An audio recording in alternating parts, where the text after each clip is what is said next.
अस्सलामुअलैकुम। मुंबई के अंदर जब आपको पता है कि आपकी इनिंग्स चौथी होनी है और आपको आइडिया भी हो गया कि रविंद्र जडेजा, वाशिंगटन सुंदर, इनकी टर्न एक एवरेज से भी बढ़कर है। बहरहाल मुंबई टेस्ट में अगर 80 फॉर 1 होता तो शायद मैं इस कंफर्टेबल पोजीशन में कहता कि India is much better than New Zealand, लेकिन अब सिचुएशन ऐसी नहीं है। जब 84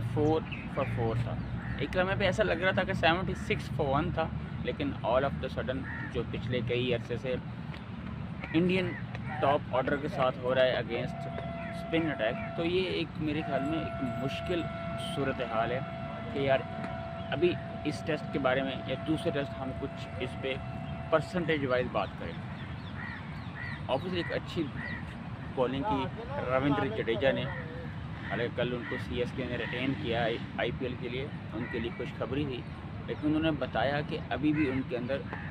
क्रिकेट बाकी है। हालांकि उन्होंने T20 में रिटायरमेंट ले ली है, लेकिन बताया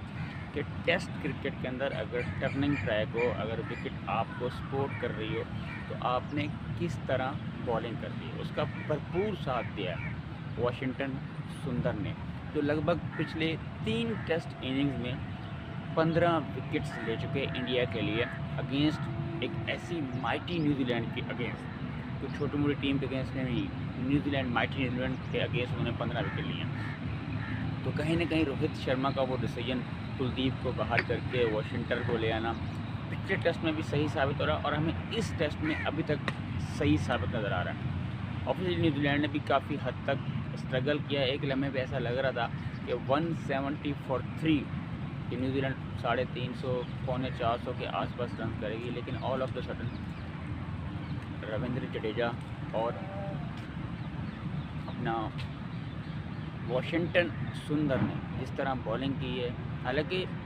इस टेस्ट को देखा जाए तो उनके जो मेन बॉलर है, वर्कलोड मैनेजमेंट कह लें या उनके ऊपर जो एक लोड था उसको कम करने के लिए उन्होंने जसप्रीत बुमराह को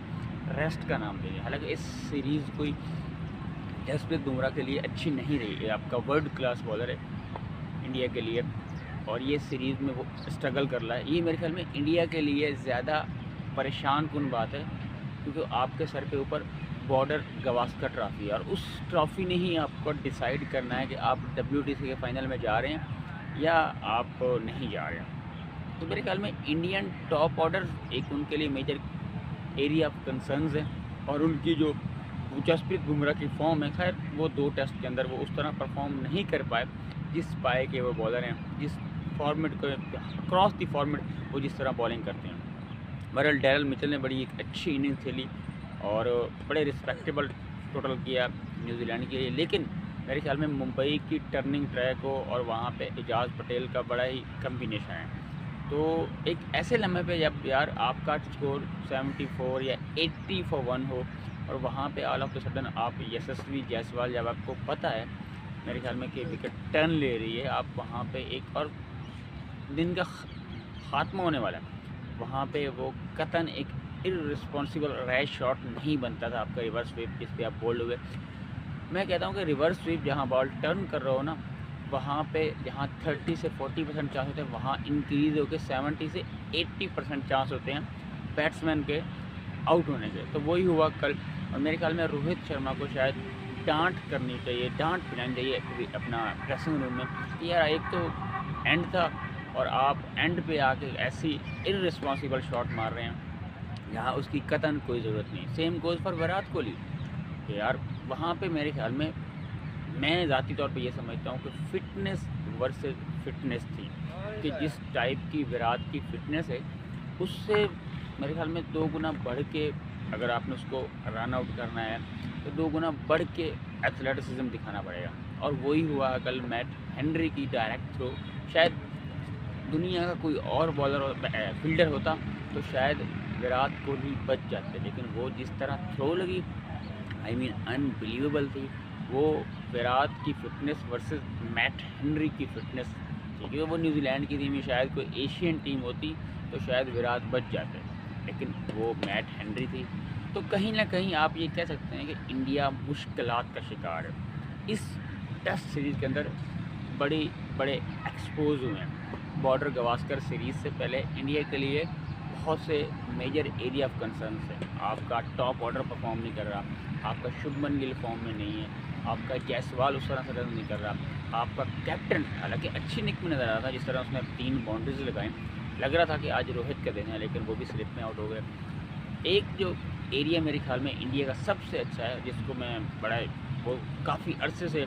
वो करता हूँ, अप्रिशिएट करता हूँ, वो है उनकी फील्डिंग। चाहे आप टेस्ट हो, चाहे आप T20 हो, चाहे ODI हो, आपका जो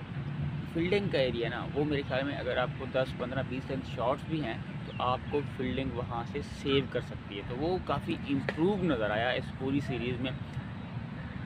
इंडिया का। लेकिन अगेंस्ट न्यूजीलैंड वो भी आउटस्टैंडिंग फील्डर है। तो कहीं ना कहीं आप कह सकते हैं कि इंडिया शायद इस सीरीज़ के बाद उस कॉन्फिडेंस से, खैर वो तो नहीं जाएगी बॉर्डर गवास्कर से, लेकिन उनके कंसर्न्स मज़ीद बढ़ गए हैं। आपका टॉप ऑर्डर, आपका फास्ट बॉलिंग का परफॉर्म ना करना, और कहीं ना कहीं मुझे लगता है कि जो उनका प्लस पॉइंट है, उनके जो स्पिनर्स हैं, शायद